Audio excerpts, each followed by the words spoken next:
নমস্কার। শিবশক্তি অ্যাস্ট্রো চ্যানেলে সকলকে স্বাগত জানাই। আশা করি সকলে আপনারা ভালো আছেন, ভালো থাকুন, সুস্থ থাকুন। মাসিক রাশিফলের ভিডিওর আজকের আলোচনার বিষয় হচ্ছে মেষ রাশি এবং লগ্নের জাতক জাতিকাদের আগামী সেপ্টেম্বর মাসটা কেমন যাবে সেই নিয়েই আজকের ভিডিওই পুঙ্খানুপুঙ্খ আলোচনা করব। সঙ্গে থাকছে নাক্ষত্রিক বিশ্লেষণ এবং সেই সঙ্গে প্রতিকার।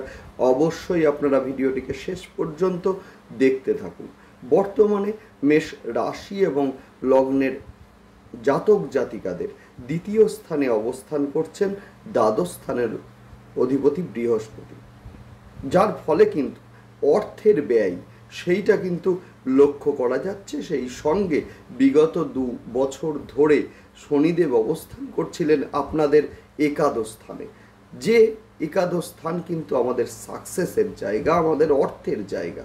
সেই জায়গায় কিন্তু আমরা লক্ষ্য করেছি বিগত 2 বছর ধরে শনিদেবের অবস্থান, এবং যার ফলে কিন্তু অর্থ আগমনের পথে কোথাও একটা বাধার সৃষ্টি সেইটা কিন্তু আমরা লক্ষ্য করেছি। একইভাবে কিন্তু যে কাজ এখন হওয়ার কথা ছিল হঠাৎ করে সেই কাজ আটকে যাওয়া বা ডিলে হয়ে যাওয়া, সেই ঘটনাও কিন্তু আমরা বিগত 2 বছর ধরে লক্ষ্য করেছি। একইভাবে আমরা লক্ষ্য করেছি যে মূলত শনিদেব একাদশ স্থানে অবস্থান করে সমসপ্তম দৃষ্টি দিয়েছেন পঞ্চমে, যার ফলে কিন্তু বিগত 2 বছরের মধ্যে আমরা লক্ষ্য করেছি যে প্রেম ভেঙে যেতে বা মূলত প্রেমজ সম্পর্ক ভেঙে যেতে, তার মধ্যে একটা ভুল বোঝাবুঝি সৃষ্টি হতে, একইভাবে কিন্তু পুরনো সম্পর্ক ফিরে আসতেও আমরা এই সময়ে লক্ষ্য করেছি। শিক্ষার্থীদের ক্ষেত্রে পরিশ্রমের মাত্রা যথেষ্ট বৃদ্ধি পেয়েছে, সেই সঙ্গে কিন্তু সন্তানের ক্ষেত্রে রাগ জেদ এগুলোও কিন্তু এই সময়ে বৃদ্ধি পেয়েছে। সেই সঙ্গে আমরা লক্ষ্য করেছি যে শনিদেবের তৃতীয় দৃষ্টি আপনাদের রাশি বা লগ্নের ওপরে অবস্থান করার জন্য আপনি না চাইলেও কোনো না কোনো দুশ্চিন্তা যেন আপনার মাথার মধ্যে চলেই আসছিল, বা কোনো না কোনো মূলত চিন্তা আপনার মাথার মধ্যে চলেই আসছিল। সেই জায়গাটা অর্থাৎ এই যে মানসিক একটা অস্থিরতা সেইটা কিন্তু বিগত 2 বছর ধরে আমরা লক্ষ্য করেছি। সেই সঙ্গে দ্বাদশ স্থানে রাহুদেবের অবস্থান, অর্থাৎ জলতত্ত্বে রাহুদেবের অবস্থান, যার ফলে কিন্তু অর্থের ব্যয় সেটাকে যেমন সুনিশ্চিত করেছে, একইভাবে আমরা লক্ষ্য করেছি যে দ্বাদশ স্থান থেকে মূলত ষষ্ঠ স্থানে রাহুদেবের দৃষ্টি, যার ফলে কিন্তু জন্মছকে যাদের রাহুদেব খুব একটা ভালো অবস্থায় নেই, এদের ক্ষেত্রে কিন্তু লক্ষ্য করেছি কর্মক্ষেত্রে বিভিন্নভাবে অশান্তি, মূলত কর্মপ্রাপ্তির ক্ষেত্রে একটা বাধা, বা সেই সঙ্গে আমরা লক্ষ্য করেছি যে কর্মস্থলে একটা অশান্তি বা জব স্যাটিসফ্যাকশনের অভাব, যেহেতু ষষ্ঠ স্থান হচ্ছে দশমের নবম, অর্থাৎ কিনা কর্মের ভাগ্যের ঘর, যে ঘরে দ্বাদশ স্থান থেকে রাহুদেবের দৃষ্টি, সেই রাহু কিনা জলতত্ত্বে, অর্থাৎ জলতত্ত্বের রাহু কিন্তু খুব একটা ভালো নয়। অর্থাৎ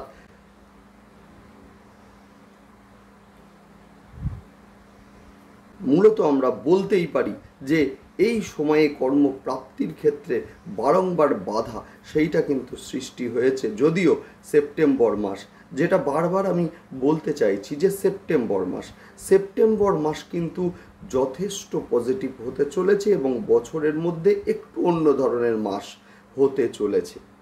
সেটা কিভাবে, প্রথমেই আমরা সেপ্টেম্বর মাসে লক্ষ্য করব শুরুতেই রবিকে স্বক্ষেত্রস্থ অবস্থায় সিংহে অবস্থান করতে, যার ফলে কিন্তু কর্মক্ষেত্রে একটা গুরুত্ব সেইটা যেমন আমরা বৃদ্ধি পেতে লক্ষ্য করব, একইভাবে তেমনই প্রেমজ সম্পর্কের মধ্যে নিজের গুরুত্ব সেইটাও কিন্তু বৃদ্ধি পেতে আমরা লক্ষ্য করব। শিক্ষার্থীদের ক্ষেত্রে যারা ভালো কোনো ইনস্টিটিউশনে ভর্তি হতে চাইছেন এদের ক্ষেত্রে যেমন এই সময়টা শুভ, একইভাবে তেমনি রাজনৈতিক প্ল্যাটফর্মে যারা রয়েছেন এদের ক্ষেত্রেও কিন্তু সময়টা যথেষ্ট শুভ। সোশ্যাল মিডিয়ায় যারা রয়েছেন এদের কিন্তু জনপ্রিয়তা বৃদ্ধি পেতে চলেছে। একইভাবে আমরা বলতে পারি যে সপ্তম স্থানের অধিপতি শুক্রদেব, যিনি কিনা কন্যায় গোচর করেছেন মূলত 25শে আগস্ট, অর্থাৎ সেপ্টেম্বর মাসের শুরু থেকেই শুক্রদেবকে আমরা দেখব কন্যায় নিচস্থ অবস্থায় অবস্থান করতে, যার ফলে কিন্তু স্বামী বা স্ত্রীর শরীর নিয়ে একটা দুশ্চিন্তা অথবা স্বামী বা স্ত্রীর মধ্যে কিছুটা ভুল বোঝাবুঝি সেটা যেমন লক্ষ্য করা যাবে, একইভাবে তেমনই ব্যবসার ক্ষেত্রে বুঝে ইনভেস্ট করুন। যাই হোক, শুরু করছি বিস্তারিত আলোচনা। শুরুতেই সকলকে অনুরোধ করব অবশ্যই আপনারা চ্যানেলটিকে সাবস্ক্রাইব করে নেবেন। দেখুন, গ্রহের গোচর সেটা স্বল্প সময়ের জন্যই হোক বা দীর্ঘ সময়ের জন্যই হোক, গ্রহের গোচরের একটা ইম্প্যাক্ট কিন্তু আমাদের জীবনে ভীষণভাবে পড়ে। যে কোনো সিদ্ধান্ত নেওয়ার পূর্বে কিন্তু গ্রহের গোচর বিশ্লেষণ করে তবেই সিদ্ধান্ত নেওয়া উচিত, না হলে কিন্তু আমাদের জীবনে একটার পর একটা সমস্যা আসবেই আসবে। সেই সময়ে কিন্তু আমাদের মনে পড়ে বিভিন্ন অ্যাস্ট্রোলজার বন্ধুদের কথা প্রতিকারের জন্য। সেই কারণে বলবো, সবচেয়ে বড় প্রতিকার হচ্ছে কিন্তু গ্রহের গোচর দেখে সিদ্ধান্ত নেওয়া, গ্রহের গোচর দেখে কর্মপন্থাগুলোকে সুনিশ্চিত করা। সেই কারণে বলবো অবশ্যই আপনারা চ্যানেলটিকে সাবস্ক্রাইব করে নেবেন, যাতে গ্রহের প্রতিটা গোচরের সঙ্গে সঙ্গে প্রতিটা ভিডিওর নোটিফিকেশন আপনাদের কাছে সহজে পৌঁছে যায়।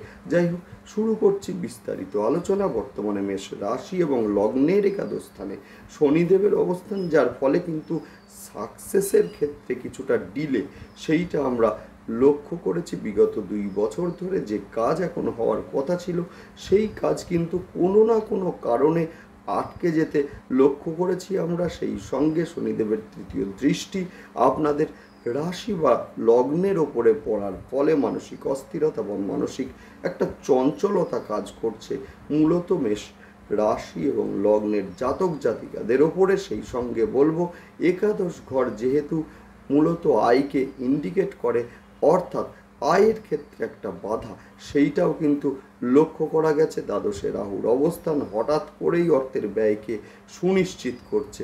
সেই সঙ্গে বলবো যে একাদশ স্থান থেকে শনিদেবের সমসপ্তম দৃষ্টি আপনাদের পঞ্চম স্থানের ওপরে পড়ার জন্য প্রেমজ সম্পর্ক সেইটাও কিন্তু আমরা ভাঙতে লক্ষ্য করেছি। একইভাবে কিন্তু পুরনো সম্পর্ক ফিরে আসতে সেইটাও কিন্তু আমরা লক্ষ্য করেছি। শিক্ষার্থীদের ক্ষেত্রে কিন্তু শিক্ষার ক্ষেত্রে যথেষ্ট স্ট্রাগল এই সময়ে করতে হয়েছে, এবং সেই সঙ্গে সন্তানের ক্ষেত্রে রাগ এবং জেদ সেইটা কিন্তু বৃদ্ধি পেয়েছে বিগত 2 বছর ধরে। যদিও সেপ্টেম্বর মাস, যে মাসে কিন্তু আমরা লক্ষ্য করব রবিকে সক্ষেত্রস্থ অবস্থায় সিংহে অবস্থান করতে, যার ফলে কিন্তু আমরা লক্ষ্য করব যে মূলত এই মাসে শিক্ষার কারণে যারা বিদেশে যেতে চাইছেন এদের ক্ষেত্রে যেমন সময়টা যথেষ্ট শুভ, একইভাবে মূলত প্রেমিক বা প্রেমিকার কাছে নিজের গ্রহণযোগ্যতা সেইটাও কিন্তু এই সময়ে বৃদ্ধি পাবে। শিক্ষার কারণে যারা ভালো কোনো ইনস্টিটিউশনে ভর্তি হতে চাইছিলেন কিন্তু কোনো না কোনো বাধা আসছিল, এইবার সেই বাধা কাটবে এবং ভালো ইনস্টিটিউশনে শিক্ষার সুযোগ মিলবে। এই সময়ে যারা রাজনৈতিক প্ল্যাটফর্মে আছেন এদের ক্ষেত্রে এই সময়টা ভীষণ শুভ। মূলত সরকারি ক্ষেত্রে যাদের টাকা আটকে ছিল এতদিন, মূলত পাচ্ছিলেন না, এবার বলবো চেষ্টা করুন, অবশ্যই সেই অর্থ পাবেন। সেই সঙ্গে সরকারি চাকুরির পরীক্ষা যারা দিয়েছেন, বিশেষত কোনো অ্যাডমিনিস্ট্রেটিভ সার্ভিস, শিক্ষকতা বা উপদেষ্টামূলক মূলত কাজের জন্য, সেই ক্ষেত্রে বলবো যে পরীক্ষা যারা দিয়েছেন বা দেবেন এদের ক্ষেত্রে মূলত 16ই সেপ্টেম্বর এবং তারপর থেকে 1 মাস এই সময়টা কর্মপ্রাপ্তির জন্য ভীষণ শুভ। সেই সঙ্গে 25শে আগস্ট শুক্রদেব গোচর করবেন কন্যায়, এবং যেখানে তিনি নিচস্থ হয়ে কেতুদেবের সঙ্গে একটা জুতি তৈরি করবেন, যার ফলে কিন্তু অর্থের ব্যয় এই সময় ইন্ডিকেট করছে। সেই সঙ্গে পরিবারের কারোর অসুস্থতা নিয়ে এই সময়ে কিছুটা দুশ্চিন্তা বৃদ্ধি, এবং সেই সঙ্গে অর্থের ব্যয় সেটাও কিন্তু লক্ষণীয়। প্রতিবেশীদের দ্বারা মূলত গুপ্ত শত্রুতার শিকার এই সময়ে হতে পারেন।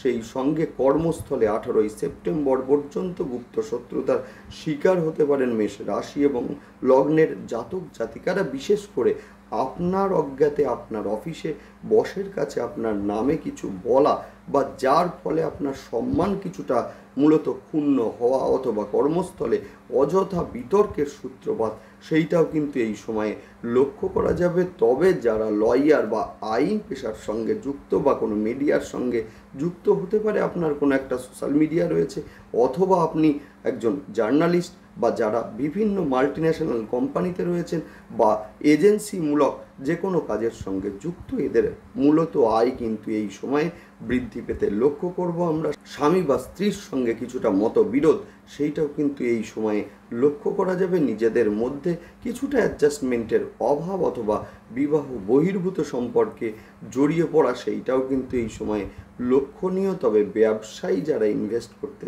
চাইছেন এদের ক্ষেত্রে বলবো ভালো করে বুঝে শুনে ইনভেস্ট করুন। পার্টনারশিপ ব্যবসা মূলত এই সময়ে যথেষ্ট ভালো হবে। যারা ব্যবসা ইনভেস্টের জন্য লোন নিচ্ছেন বা নিতে চাইছেন এবং সেই লোনের জন্য হয়তো দীর্ঘদিন ধরে আপনারা চেষ্টা করছিলেন কিন্তু কোনো না কোনো কারণে বাধার সম্মুখীন হচ্ছিল, এবারে কিন্তু সেই লোন স্যাংশন হতে আমরা লক্ষ্য করব এবং সেই সঙ্গে আমরা দেখব স্বামী বা স্ত্রীর শরীর নিয়ে কিছুটা দুশ্চিন্তা সেটা কিন্তু এই সময়ে বৃদ্ধি পাবে। বিশেষত স্কিনের সমস্যা, হঠাৎ করে ঠান্ডা লেগে যাওয়া, চেস্টের ইনফেকশন বা লোয়ার অ্যাবডোমেন সংক্রান্ত কিছু সমস্যায় ভুগতে লক্ষ্য করা যাবে মূলত এই সময়ে। সেই সঙ্গে আমরা লক্ষ্য করব যে এই মাসে আপনার রাশি বা লগ্নের অধিপতি মঙ্গল কিন্তু তৃতীয় স্থানে গোচর করবেন, ফলে কাজের এনার্জি সেটা কিন্তু এই সময়ে বৃদ্ধি পাবে।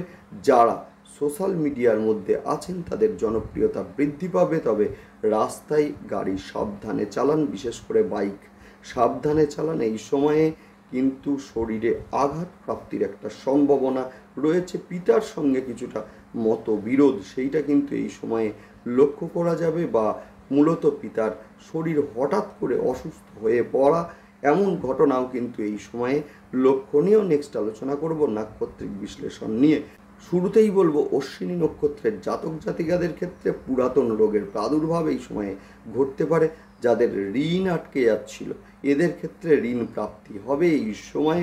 অশ্বিনীর অর্থভাগ্য যথেষ্ট শুভ, যোগাযোগ বৃদ্ধি পাবে। নেক্সট আলোচনা করব ভরণী নক্ষত্রের জাতক জাতিকাদের। ব্যবসায়ী বুঝে ইনভেস্ট করুন, ব্যয় বৃদ্ধি পাবে।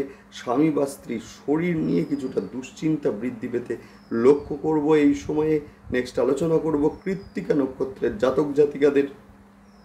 শিক্ষার কারণে যারা বিদেশে যেতে চাইছেন এদের ক্ষেত্রে যথেষ্ট শুভ। সরকারি ক্ষেত্রে যাদের অর্থ আটকে ছিল সেই অর্থ মূলত এই সময়ে পাবেন। চাকুরি প্রাপ্তির সম্ভাবনা সেইটা কিন্তু এই সময়ে যথেষ্ট বেশি কৃত্তিকা নক্ষত্রের জাতক জাতিকাদের। সেই সঙ্গে বলবো কর্মক্ষেত্রে গ্রহণযোগ্যতা বৃদ্ধি পেতে চলেছে কৃত্তিকা নক্ষত্রের জাতক জাতিকাদের। নেক্সট আলোচনা করব কিছু প্রতিকার নিয়ে। মূলত এই মাসে আপনাদের জন্মছকটা কন্ট্রোল করবে রবি, মঙ্গল এবং সেই সঙ্গে শুক্রদেব।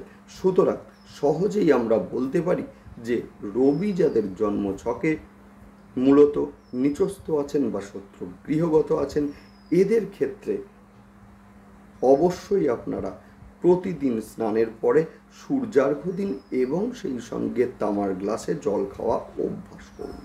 সেই সঙ্গে বলবো যাদের মূলত জন্মছকে শুক্রদেব নিচস্থ রয়েছেন বা শত্রু গৃহগত রয়েছেন এদের ক্ষেত্রে বলবো নোংরা বা ছেঁড়া পোশাক বর্জন করুন। নোংরা বা ছেঁড়া পোশাক সেটা কিন্তু এই সময় বর্জন করুন। একটু পারফিউম ইউজ করুন, প্রয়োজনে ছমুখী রুদ্রাক্ষ শোধন করে ধারণ করুন। দুর্দান্ত রেজাল্ট আপনারা অবশ্যই পাবেন।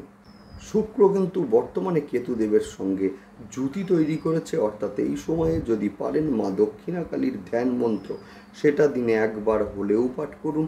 সেই সঙ্গে একাদশ স্থানে শনিদেবের অবস্থান, সোমবার এবং শনিবার রুদ্রাভিষেক অবশ্যই করবেন। শনিবারের দিন রুদ্রাভিষেকের পর একটু কালো তিল মহাদেবকে অর্পণ করুন। দুর্দান্ত রেজাল্ট আপনারা পাবেন। মঙ্গলদেবের জন্য অর্থাৎ যাদের জন্মছকে মঙ্গলদেব খুব একটা ভালো অবস্থায় নেই এদের ক্ষেত্রে বলবো যে মা বগলামুখীর ধ্যান মন্ত্র অন্তত 21 বার পাঠ করে দেখুন দুর্দান্ত রেজাল্ট আপনারা অবশ্যই পাবেন। যাই হোক, ভালো থাকুন, দেখতে থাকুন এবং সেই সঙ্গে অবশ্যই আপনারা চ্যানেলটিকে সাবস্ক্রাইব করে নেবেন। নমস্কার।